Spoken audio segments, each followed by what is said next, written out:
Procéder au branchement électrique à 220 volts du secteur électrique ou du groupe électrogène 10 kVA. Brancher la pince port d'électrode au pôle positif et la prise de masse au pôle négatif. Vérifier les données du matériau d'apport tout en veillant à ce qu'il soit parfaitement séché au moyen d'un radiateur ou d'un four de séchage. Il faut mettre le sélecteur de mode sur la position soudage.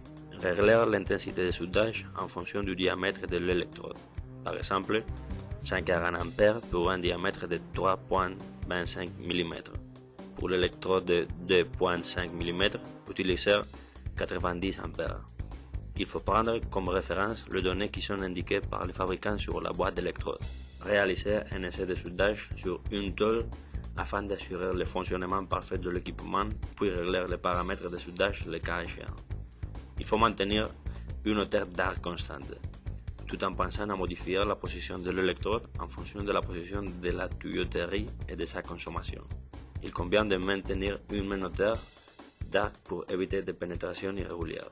Les vitesses de déplacement seront appropriées au matériau, à l'épaisseur et à l'intensité choisie si l'arc dépasse légèrement le bain de fusion, évitant que ces dernières ne tombent sous l'effet de la gravité. Une vitesse excessive provoque des morsures, des inclusions de scories et l'apparition de porosité. Une vitesse moins élevée entraîne au contraire un plus grand risque d'excès de pénétration et d'effondrement. Il est essentiel de distinguer bain de fusion et scories en évitant que ces dernières ne dépassent les bains de fusion.